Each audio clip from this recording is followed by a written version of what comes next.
مشرق وسطی کے امور کے ماہر اور انٹیلیجنس پروجیکٹ کے ڈائریکٹر بروس ریڈل نے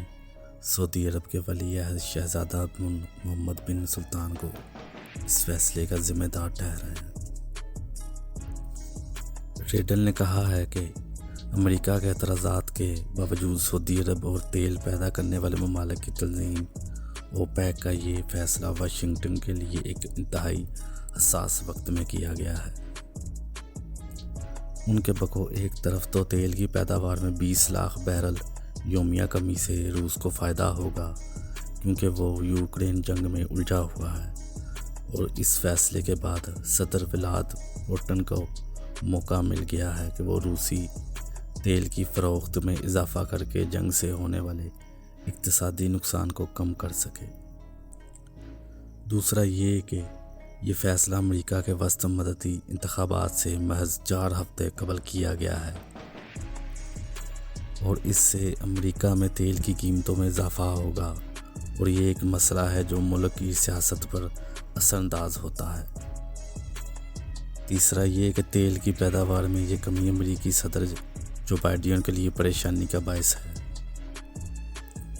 کیونکہ ابھی کچھ ہی عرصہ قبل انہوں نے ولی عہد پرنس محمد سے اس کے عہد کے باوجود ملاقات کی تھی۔ ولی عہد کو انسانی حقوق کے ریکارڈ پر تنہا کرنے کی بات کرتے رہے ہیں۔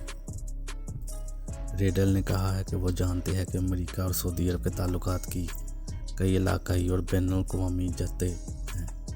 لیکن کانگریس میں سینیٹر باب میڈیسنز جیسے صدر بائیڈن کے ڈیموکریٹ اتحادی پہلے ہی ہے ریاض کے خلاف اقدامات کا مطالبہ کر رہے ہیں۔ انہوں نے کہا ہے کہ امریکہ چاہے گا کہ سعودی عرب کے سرمایہ کار امریکہ میں سرمایہ کاری جاری رکھے، اور امریکہ دنیا میں تجارت کے راستے کھلے رکھنا چاہتا ہے۔ خلیج عرب کے راہیں تو تب بھی محفوظ ہوں گی جب وہاں استحکام ہوگا۔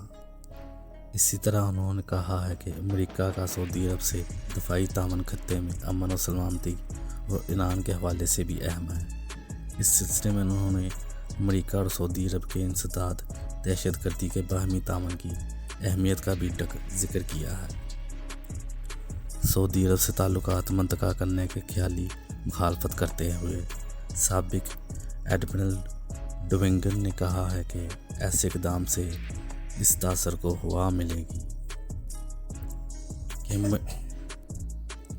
امریکہ کے خطے سے پیچھے ہٹنے سے دوسرے ملک خاص طور پر چین کو موقع ملے گا کہ وہ خلا پر کر کے اپنے تعلقات اور اثر و رسوخ کو بڑھائے۔ ماہرین نے واشنگٹن اور ریاض کے تعلقات کا خطے پر عمومی اور ایران اور اسرائیل پر اثرات کے حوالوں سے بھی اپنے خیالات کا اظہار کیا۔